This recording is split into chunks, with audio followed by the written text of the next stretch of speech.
اے کٹھ ملاؤ، پورے بھارت کے، پوری دنیا کے ملا مولویوں، مجھے بتاؤ ایک دلیل مجھے دکھا دو کہ اللہ کے رسول نے اور تمام صحابہ نے مل کر کسی صحابی پر پڑھ کے بخشا، قرآن پڑھ کے بخش دیا گیا۔ ابے کٹھ ملا، تیری بخشش ہو جائے یہ بہت بڑی بات ہے، دوسرے کی بخشش کروا رہا ہے۔ اور پڑھنا کیا ہوا؟ مولانا صاحب کیا یہ میری دکان بن کے تیار ہو گئی، ریڈی ہو گئی، اچھا اب کیا کرنا ہے؟ کرائے کے ٹٹوؤں کو بلایا، کیا ہوا؟ ارے کل سے ہم دکان کھولنے جا رہے ہیں، ایک ایک پارا سب کے ہاتھ میں پکڑا دیا، کہا کیا ہوا یہ؟ پڑھو برکت ہوگی میری دکان میں، اور سب نے 1 گھنٹے میں پورا قرآن پڑھ دیا۔ بھائی 30 آدمیوں نے ایک ایک پارا پڑھا، 1 گھنٹے میں پورا قرآن ہو گیا، پڑھ دیا۔ دکان میں خیر و برکت ہوگی، چاہے اس میں شراب بیچو، چاہے اس میں ہیروئن بیچو، چاہے اس میں گانجا بیچو، چاہے اس میں بیڑی کی بنانے کی فیکٹری اور بیڑی کا آفس کھول لو، اب اس میں برکت ہوگی۔ کیوں؟ قرآن پڑھا گیا۔ اب مجال ہے 30 لوگوں نے قرآن مل کے پڑھا ہو اور اس میں شیطان آ جائے، ہو ہی نہیں سکتا۔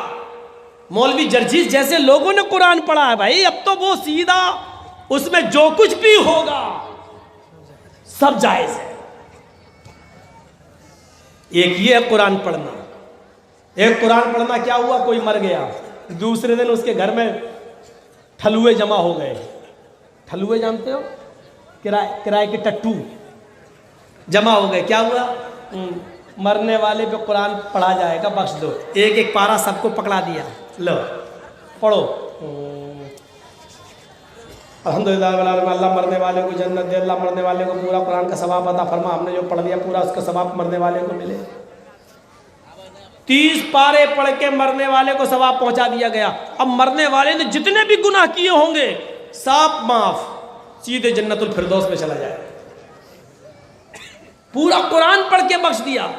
اب اس نے جو افیم کھائی، گانجا کھایا، ہیروئن استعمال کی، سب معاف۔ ہیروئن کھا کھا کر بیوی کو پیٹا، وہ بھی معاف۔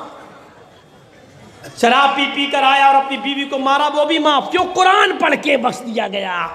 ابے کٹھ ملا، تیری بخشش ہو جائے یہ بہت بڑی بات ہے، دوسرے کی بخشش کروا رہا ہے۔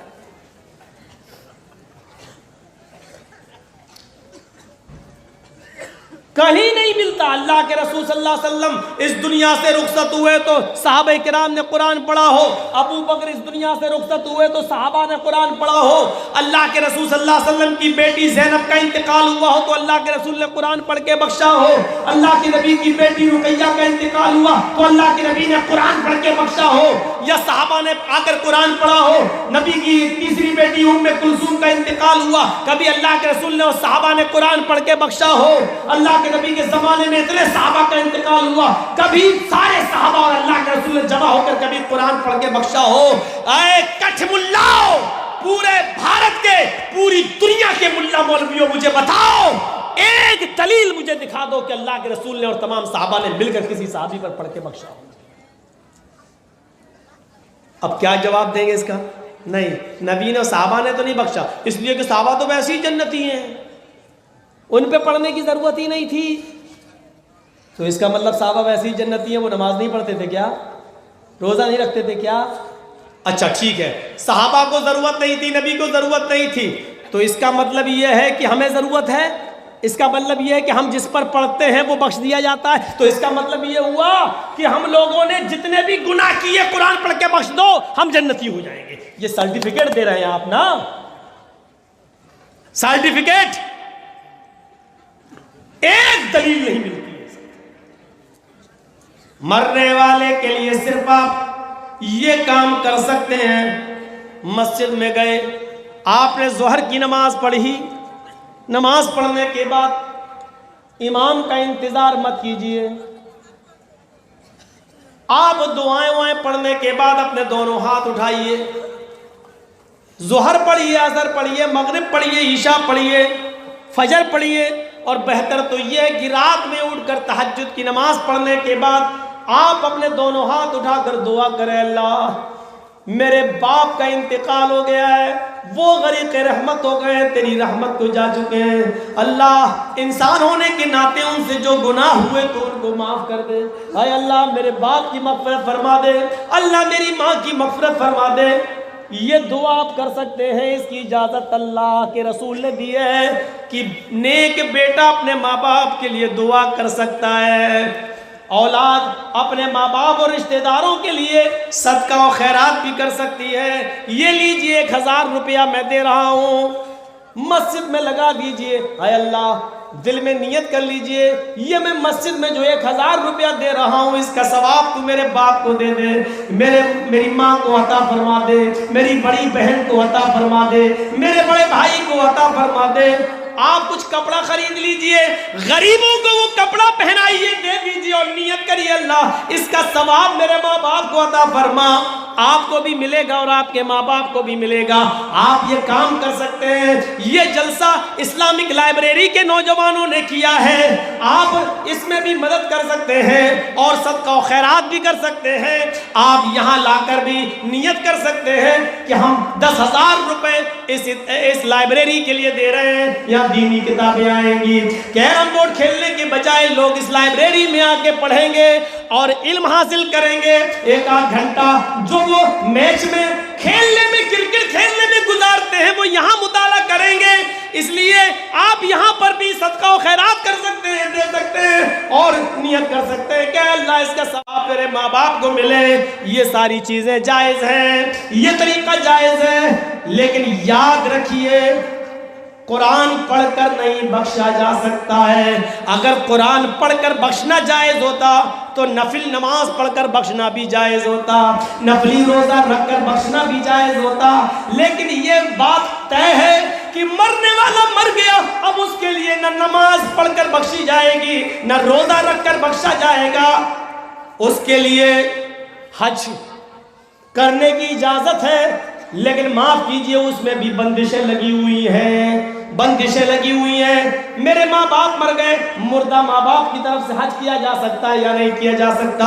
تو اس میں مختلف اقوال ہیں۔ بعض ہمارے اہل علم حضرات یہ کہتے ہیں کہ مرے ہوئے آدمی کی طرف سے حج اس شکل میں کرنا جائز ہے اگر وہ اپنی زندگی میں پیسے والا تھا، امیر تھا، دولت مند تھا اور حج اس پر فرض تھا، لیکن وہ کسی وجہ سے نہیں کر سکا تو اس کی طرف سے حج کیا جا سکتا ہے، اس لیے کہ وہ حج فرض تھا۔ پھر کیوں نہیں گیا؟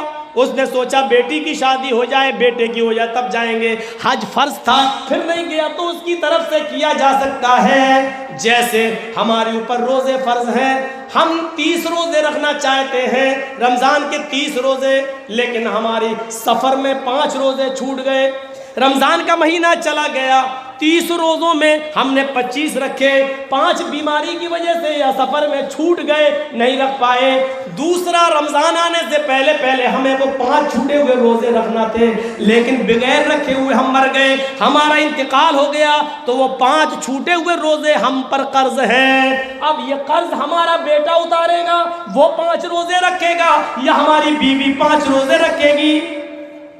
جب تک یہ 5 روزے کا قرض ادا نہیں ہو جائے گا ہماری بخشش بھی ممکن نہیں ہے۔ میرے بھائیوں سوال جواب ہوگا، اس لیے اس کے اہل و عیال، اس کا بھائی، بیٹا، گھر کا کوئی قریبی، اقرب فالاقرب، جو زیادہ قریبی ہو وہ روزہ رکھے گا۔ ایسے ہی جب روزہ فرض تھا لیکن وہ 5 روزے چھوٹ گئے، نہیں سمجھ پائے آپ؟ رمضان کا مہینہ ہے، روزے پورے رکھنا ہے، 15 روزے ہی رکھ پائے، ہم مر گئے، انتقال ہو گیا، تب آپ پر 15 جو چھوٹے ہیں وہ نہیں رکھنا ہے آپ کو، کیونکہ آپ تو انتقال کر گئے۔ جب انتقال کر گئے، اذا مات الانسان فانقطع عملہ، جب انسان مر جائے تو اس کا عمل منقطع، وہ چھوٹے نہیں ہیں آپ کے، آپ تو بیچ میں ہی دم توڑ گئے، اس لیے جو روزے باقی ہیں وہ آپ کو نہیں رکھنا ہے۔ لیکن آپ نے پورا رمضان کا مہینہ پایا، پورے رمضان کے مہینے 30 آپ نے 30 دن پایا آپ نے، لیکن آپ کے 5 روزے چھوٹ گئے، 6 چھوٹ گئے، 10 چھوٹ گئے سفر کی وجہ سے یا بیماری کی وجہ سے، اور رمضان کا مہینہ ختم ہو کے آپ عید پہ بھی رہے، بقرعید میں بھی رہے، محرم پہ بھی رہے، آپ زندہ رہے اور دوسرا رمضان آنے سے پہلے آپ کا انتقال ہو گیا تو یہ چھوٹے ہوئے روزے ہیں جو آپ پر فرض تھے یہ آپ کے گھر والوں کو رکھنا پڑیں گے۔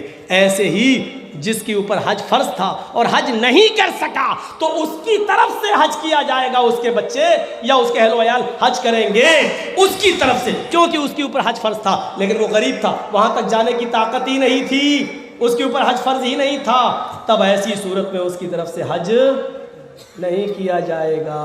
ہاں ایک شکل ہے، اگر وہ مرنے سے پہلے یہ کہہ جائے میرے بیٹے اللہ نے مجھے تو کچھ نہیں دیا، ہم تو نہیں جا سکے حج کرنے، لیکن اللہ اگر تمہیں دے دے اور تم اپنا حج کراؤ اور پھر بھی اللہ تمہیں اور دے تو تم میری طرف سے بھی حج کر لینا، تب آپ کر سکتے ہیں، کیونکہ باپ وصیت کر گیا تھا۔ لیکن اب حج والی عبادت کو قرآن کے اوپر نہیں چسپا کی جائے گی، جو جہاں کی دلیل ہے وہ وہیں تک چلے گی، جو جہاں کی دلیل ہے وہ وہیں تک چلے گی۔ اب روزے پر قرآن کو آپ چسپا نہیں کر سکتے ہیں، ورنہ نماز پر بھی چسپا کرنا پڑے گا اور دوسری چیزوں پر بھی لاگو کرنا پڑے گا جو غلط ہوگا۔ مسئلہ آگے تو تلاوت کس کو کہتے ہیں؟ آج بتایا تھا میں نے، تلا یتلو کے معنی عربی میں ہوتے پیچھے پیچھے چلنا۔ قرآن کی تلاوت کرو اس کا مطلب یہ ہوا قرآن کے پیچھے پیچھے چلو۔ ایک آیت پڑھ لی رک جاؤ، اس کا معنی دیکھ لو، مطلب دیکھ لو، سمجھ لو پہلے حضرت عمر فاروق نے تلوار نکال لی تھی، اللہ کے رسول صلی اللہ علیہ وسلم کا انتقال ہو گیا تھا، لیکن عمر فاروق ماننے کے لیے تیار نہیں تھے کہ نبی کا انتقال ہو گیا، جیسے آج کل ہمارے بہت سے اونچی ٹوپی والے ماننے کے لیے تیار نہیں۔ اگر نبی کا انتقال مان لیں تو پیٹ کے دھندے بند ہو جائیں گے، کیوں؟ کیونکہ انہی کے نام پہ تو مل رہا ہے، کھڑے ہو کے میلاد پڑھ لو، نبی آ جاتے ہیں، اللہ کے رسول آ جاتے ہیں، سواری آ گئی، ہم اب کھڑے ہو گئے، کھڑے کیوں ہوتے ہو؟ اللہ کے نبی آ گئے، ہم اس کو معلوم ہوتا ہے نبی آ گئے، اس کو معلوم ہوتا ہے کہ نبی آ گئے، اور اسی وقت پاکستان میں بھی کوئی پڑھ رہا ہو، اسی وقت ایران میں بھی کوئی پڑھ رہا ہو، اسی وقت امریکہ میں بھی کوئی پڑھ رہا ہو، تو اس سے پوچھو کہ اللہ کے رسول تو اکیلے پوری دنیا میں کیسے جاتے ہوں گے، اسی وقت کہاں کہاں جائیں گے؟ تو کہتے ہیں ہٹ بدتمیز۔ جیسے ٹی وی میں ایک فلم آتی ہے شاہ رخ خان کی یا سلمان خان کی، ایک ہی چینل پہ چلتی اور پورے ہندوستان دیکھتا ہے، اس کو پورا انڈیا دیکھتا ہے، تو جب ایک آدمی کی تصویر پورے انڈیا کے گھروں میں جا سکتی ہے تو کیا ہمارے نبی پوری دنیا میں نہیں جا سکتے؟ تصویر کو حقیقت پر محمول کرنا، تو اس کا مطلب یہ ہے کہ اللہ کے رسول کی تصویریں جاتی ہیں، نعوذ باللہ اللہ کے رسول کی تصویر تو ہے ہی نہیں تو جائے گی، اور اللہ کے نبی کی اگر تصویر ہوتی تو اللہ کی قسم آج پوجا ہو رہی ہوتی گلے میں ٹال۔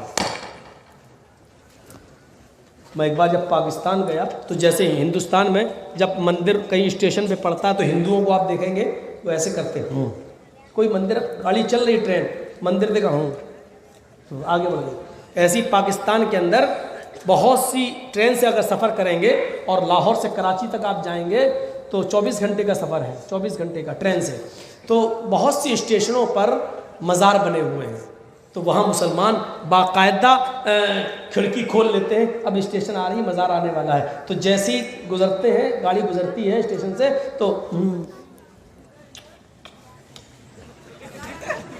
ایسی کریں گے مزار، ایسے ہم لوگ اپنی آنکھوں سے دیکھیں گے۔ تو میرے بھائیوں یہ تصور دیکھیں، یہاں ہندو کر رہے ہیں وہاں مسلمان پوجا۔ اگر اللہ کے رسول کی تصویر ہوتی کیا ہوتا؟ آج کیا ہوتا؟ جب مولویوں کی تصویر اور اپنے پیر کی تصویر جب لیتے ہیں تو دیکھتے موبائل میں تو اس کو حفاظت سے رکھتے ہیں، میرے پیر کا، یہ پیر کا حال ہے۔ اگر نبی ہوتے تو کیا ہوتا؟ نبی ہوتے تو کیا ہوتا؟ اور پیروں کا بھی عجیب حال ہے، پیروں کا بھی۔ اور ایک عورت تھی بیچاری، وہ اپنے اس کا آدمی کہتا تھا میں پیر ہوں، اس کی بیوی اس کو پیر ماننے کے لیے تیار نہیں تھی، تیرے جیسے 336 پیر دیکھے گا۔ تو ایک بار اس کی بیوی بولی تم پیر ہو؟ کہاں پیر تو آج میں نے دیکھا آسمان پر۔ کہا کیا دیکھا؟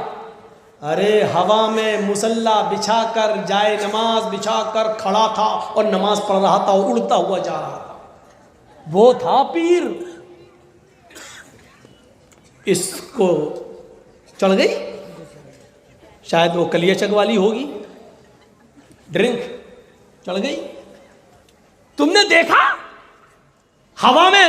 ہاں تو جائے نماز بچھی تھی, ہاں کھڑا تھا اس پر, ہاں نماز پڑھ رہا تھا, ہاں. ارے وہ میں ہی تو تھا.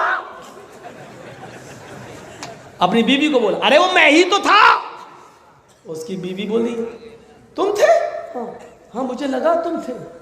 کیا مطلب؟ کہا اسی لیے ٹیڑھے ٹیڑھے اڑ رہے تھے, سیدھے اڑ بھی نہیں رہے تھے, ترچھے ترچھے جا رہے تھے, پھر بھی کمی نکالتے. ایک مرید نے خواب دیکھا کہ میرے پیر صاحب جنت میں ٹہل رہے ہیں. وہ بیچارہ آیا صبح ہو کر اپنے پیر کو خوشخبری سنانے کے لیے کہ ارے آپ نے تو بہت نیک کام کرے, آپ تو جنت میں. تو وہ گیا کہ اپنے پیر کو خوشخبری سناؤں. دروازہ کھڑکھڑایا تو کیا دیکھ رہا ہے کہ اندر آواز آ رہی ہے. اس نے دروازے میں کان لگایا تو کیا دیکھتا ہے کہ جس پیر کو خوشخبری سنانے آئے اس کی بیوی اس کو جھاڑو سے پیٹ رہی ہے. تڑا تڑا تڑا تڑا برس رہی ہے اس پہ جھاڑو. اب وہ آنے لگا. اب وہ کہہ رہا رک, بعد میں مان لینا کوئی آیا ہے, دروازے پہ کوئی آیا. اس کی بیوی کہتی چل پہلے دیکھ کون آیا, پھر ذرا پھر معلوم. وہ دروازہ کھولا تو یہ جا رہا تھا. اے بھیا ادھر آؤ. کہاں جا رہے ہو؟ ارے جا رہا ہوں یار. کیا ہوا؟ ارے کچھ نہیں ہوا. ارے ادھر تو آؤ, کیوں آئے ہو بتاؤ تو. ارے یار رات میں نے خواب بہت اچھا دیکھا لیکن یہاں بہت برا حال ہے آپ. ارے بتاؤ تو کیا ہوا؟ ارے رات میں دیکھا کہ میرے پیر صاحب جنت میں ٹہل رہے ہیں, دودھ کی شہد کی نہریں 70 حوروں کے بغل میں بیٹھے ہیں. یہاں تو ایک ہی حور سے پٹ رہے ہیں آپ, جھاڑو پڑ رہی ہیں آپ کو. میں سوچا تھا خوشخبری سناؤں, یہاں تو میرا دماغ ہی خراب ہو گیا. تو پیر صاحب بھی بڑے چالاک تھے, کہنے لگے تم نے جنت میں دیکھا, وہ بالکل صحیح دیکھا. کہا کھاک صحیح دیکھا؟ مار کھا رہے ہو, بیوی کے ہاتھ سے پٹ رہا ہوں, کہہ رہا جنت. ارے میرے بھائی, بیوی کی جھاڑو کھا کھا کر پٹ پٹ کر جو صبر کیا میں نے, اسی صبر پر ہی تو اللہ نے جنت دی ہے مجھے. مجھے نماز اور روزے نے تھوڑی جنت دی ہے, بیوی کی مار کھا کر صبر کیا اس پر جنت ملی مجھے. تم نے صحیح دیکھا جنت میں مجھے.